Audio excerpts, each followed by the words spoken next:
Beti kontatzen diate etxeen, egoten nintzala nire aititxakin, behaien etxeko sukalden eta sala irratia entzuten. Pandero asko gustatzen zitzaion, ezekin jotzen, baina orduan beti ibiltzen zen ormaien tak.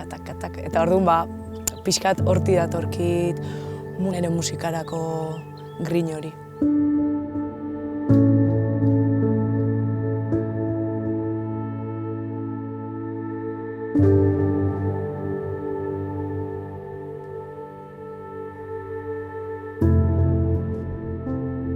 Nik adibidez egunero musika behar dut eta ukitzen den nire bizitzan, naiz eta izan 2 minutuko abesti txiki bat entzutea edo.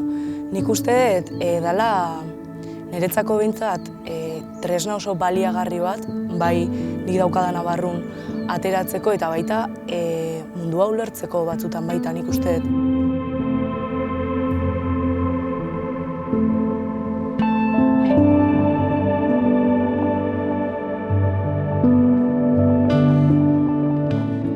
Harremanetarako, komunikatzeko, oso tresna egunerokoa danez, nik behar dut eta horretaz bizitzea egia esan oso erosoa eta plazer bada.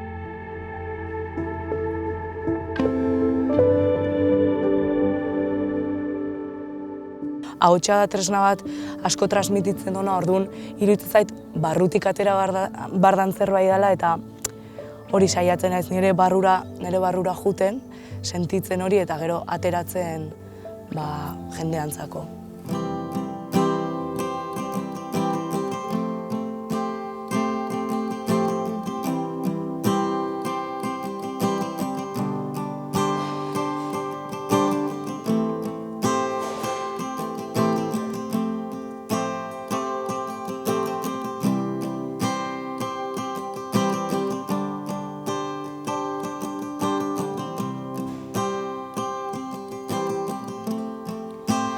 Basaliliak airera joanaz, kaleko jutan dena emanaz,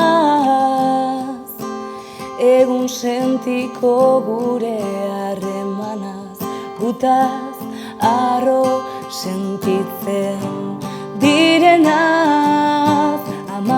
Amaren ama, zure alaba, gudeno naizpa, morez betetako zerutxean, dantza gaitezen modu askean. Amaren ama, zure alaba, gudeno naizpa, morez betetako zerutxean, dantza gaitezen modu askean. Abesti horiek datoz egunerokotasunen gertatzen dian gauzei buruz, edo nire ingurun gertatzen dian gauzei buruz, nire barne nire gertatzen dian gauzei buruz, adibidez, maitasun kontuk, laguntasun kontuk, gizarte honetan dauden, adibidez, gaur egun emakumeen gaia hor dago. Batzutan ere, ateratzen dira abesti batzuk, edo kantu batzuk, letra batzuk, ez daukatenak ez mezu finko bat, ez gai finko bat, baizik eta sin mas, dala idaztea, igual etorri zait mendi bat burura, eta mendiai buruz ere idatzi dezaket. Jantzi gaitezen libreki esanaz, ez zaigu inporta prakaz, edo gonaz. Amaren ama, zure alaba, gudeno naizpa, morez betetako zerutxean, dantza gaitezen modu askean. Amaren ama, zure alaba, gudeno naizpa, morez betetako zerutxean, dantza gaitezen modu askean. Eszenatokin agertzen den uxue hori, bai da kaleko eta eguneroko uxue. Baina igual bai eszenatokira igotzen naizen momentu horretan, nola sentitzen naizen orain, gaur egun oso eroso, eguneroko uxuek badauka lasaitasun hori, baina eszenatoki gainen dagoen lasaitasunan ikustetu haindik gehiago dala.